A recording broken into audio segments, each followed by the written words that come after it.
Well, hello everybody. Well, it's Thursday night, and I'm at a Flying J truck stop in Kingman, Arizona.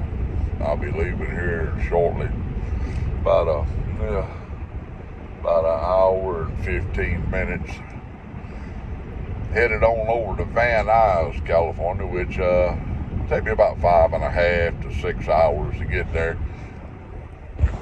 There won't be no much traffic at all that time of morning, so I should be able to breeze on through. Smoking my my little salmonelli here. What is that booger called? I keep forgetting. Tundra, yeah. My little salmonelli Tundra that a very good friend of mine gave to me over Israel, SoCal Piper. I've been in touch with David, Central Cal Piper. Me and him's been staying in touch, and his wife's doing much better. Thank the Lord for that. But I figured I'd do a little. Let me get to. There we go.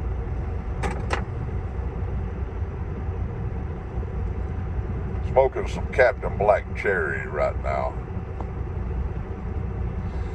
I just got through making me a gallon of tea and a gallon of coffee. Putting it in my ice chest, my not ice chest, my freezer over here. That'll do me for a minute or two. But I'll make this here up full of tea, iced tea, frozen coffee. That'll hold almost a half a gallon with ice.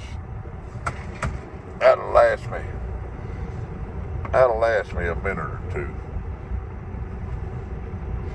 And I figured I'd give y'all a little tale from the road tonight.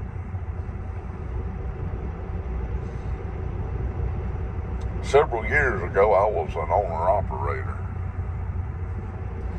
And it was winter time. I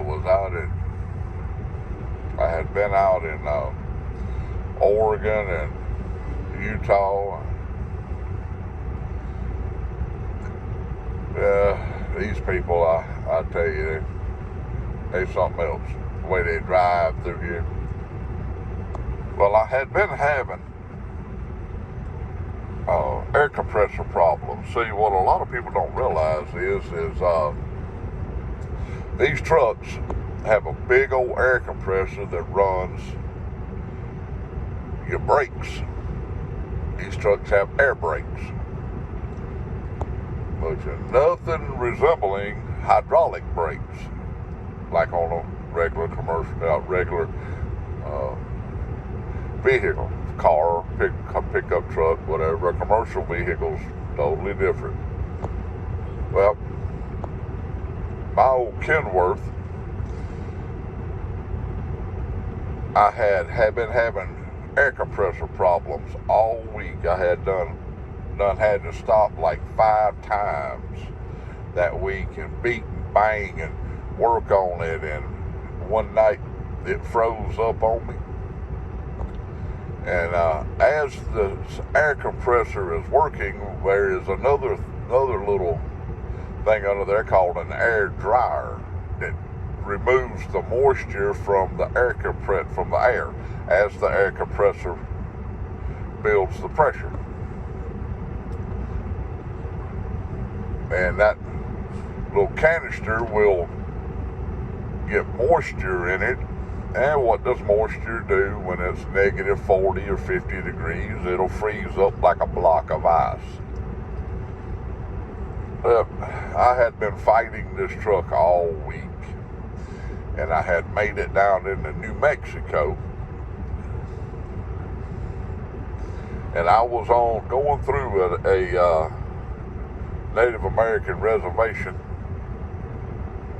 and my air compressor completely took a dump. I mean, it went south. And there I sat beside the road in this little town, And I was about ready to cry. I mean, I was wore out.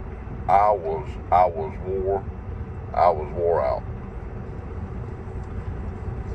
So this pickup truck pulls up. Man gets out. Now he's on the other side of the road. He pulls up. He gets out and comes over to me, and we start talking. And he's a high school teacher and a truck driver in the summertime. He drove a dump truck or a scissor dump. I believe it was a scissor dump that he drove. And hold on a minute.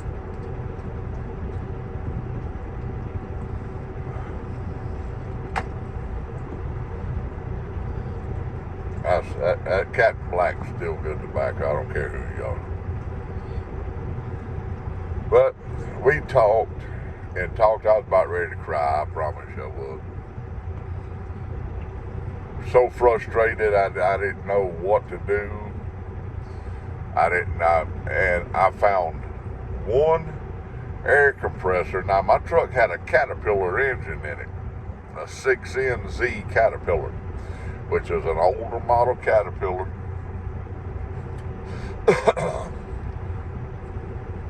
It was a very, very, very strong engine. I mean, she was stout, buddy. She'd pull hell off the hinges if she could get traction. So I found a Caterpillar dealership about 2 hours from me. And they had one air compressor.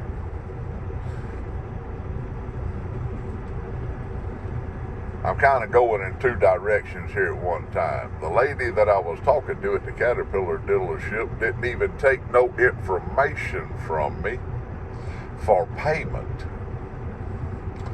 She's like, I'll have a mechanic headed your way in just a little while.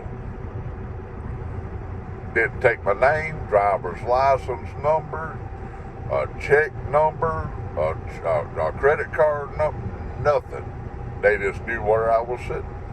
The man showed up. He put my air compressor on my truck. It got me back on the road. And I got the address from him and put it in my GPS. And I went to their location and paid for that air compressor. And the labor, it was right at $2,000. But I asked the lady, I said, how did you know I wouldn't just hit the road and not come pay you for this? And she's like, I can tell by your voice. I said, ma'am, what do you mean? She said, I can tell you was from the South.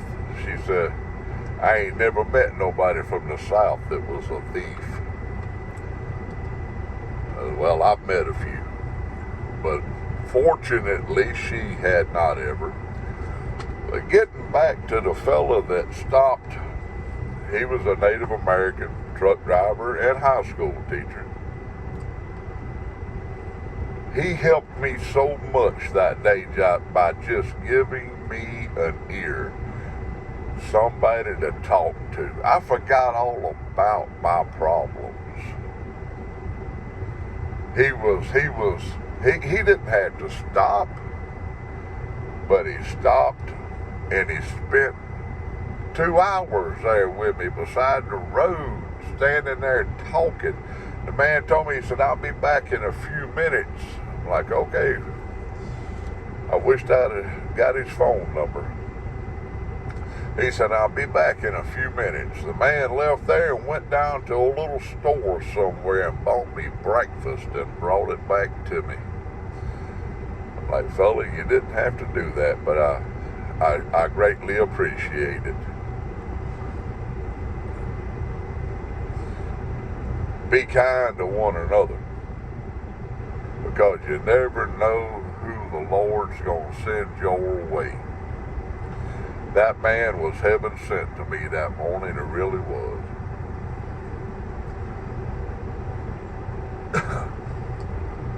Now, this was shortly after the height of COVID, when I bought my own truck.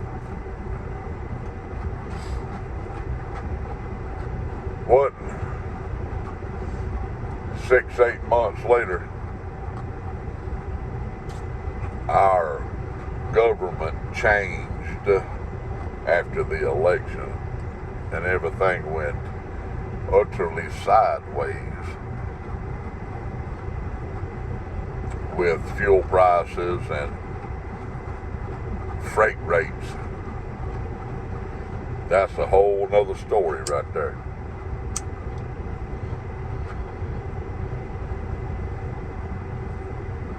Y'all want to know why groceries are so expensive at the grocery store? Pay attention to diesel fuel prices. When you go to paying $1.85 a gallon to $5 a gallon, we can't run these trucks for free.